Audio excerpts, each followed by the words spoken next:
The main aim in any election campaign is to get your message across to voters clearly and convincingly. For 2 weeks now, Anthony Albanese and Peter Dutton have been trying to do just that. The problem is, a president across the Pacific is drowning them out.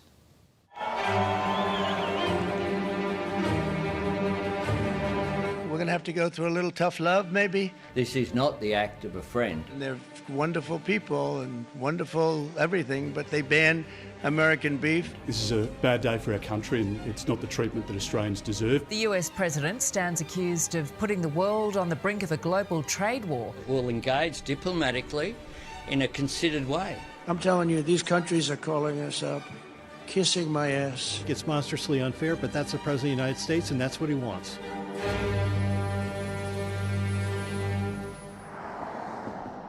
The core flutes are going up, and 2 weeks in, the divide between the contenders is growing day by day.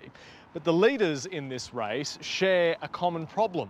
They're both chasing the spotlight in the shadow of Trump 2.0. Our country's gonna boom. At a time when Albo would rather be talking up health and Dutz would rather be talking down the cost of living crisis, Hello, everybody. Trump's tariffs have dominated the airwaves. They're dying to make a deal. He could say to the rest of the world, you want to have good trading relations with us? Well, get your house in order like Australia has, and you'll be rewarded. Instead, Australia is being punished for being the good actor here. Bruce Wolpe is Senior Fellow at the United States Studies Centre and was Chief of Staff to former Prime Minister Julia Gillard. He says through all the tariff tough talk, China is the main game.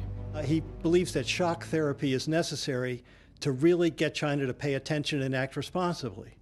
But what is occurring is something unprecedented, an exercise of power by the president that we've never seen before. The world economy's Trump slump, courtesy of his tariff tit-for-tat, sucking almost all of the oxygen out of week 2 of campaign 2025. A week that saw the port of Darwin back in the spotlight, leased for 99 years to a Chinese owner in 2015. It's now set to return to Australian hands regardless of who wins government. This is a decision that's in our country's best interests. That it should be in Australian hands, and Peter Dutton was in the cabinet that sold it. Week 2 then formally kicking off. A little too far to the left for Peter Dutton. We'll get you beer this afternoon. Thanks. Who then hit the city of churches to ask for forgiveness. We got it wrong and we've apologised for it. Finally scratching a signature policy to ban public servants working from home, a policy that fell flat the moment it was launched.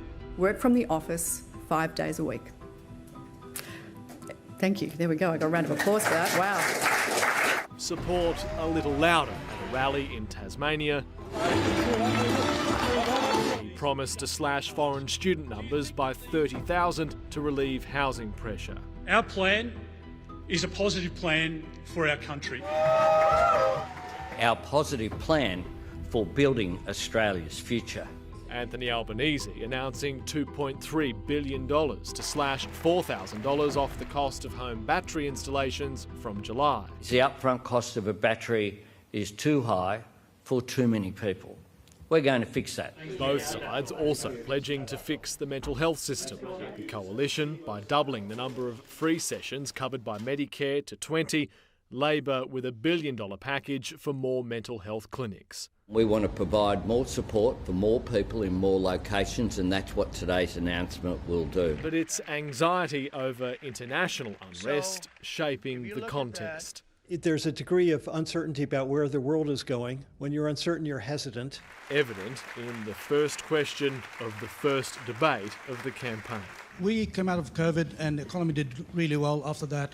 How are we going to cope with the Trump pandemic that we're going through right now? Australia got the best deal of any country on the planet. 10% is 10% more than we would like, but no one got a better deal than us. Whatever is thrown at us, the Prime Minister of the day should have the ability and the strength of character to be able to stand up against bullies, against those that would seek to do us harm. The big question from what's occurred is, how will the Australian people judge the strength of both leaders in dealing with him?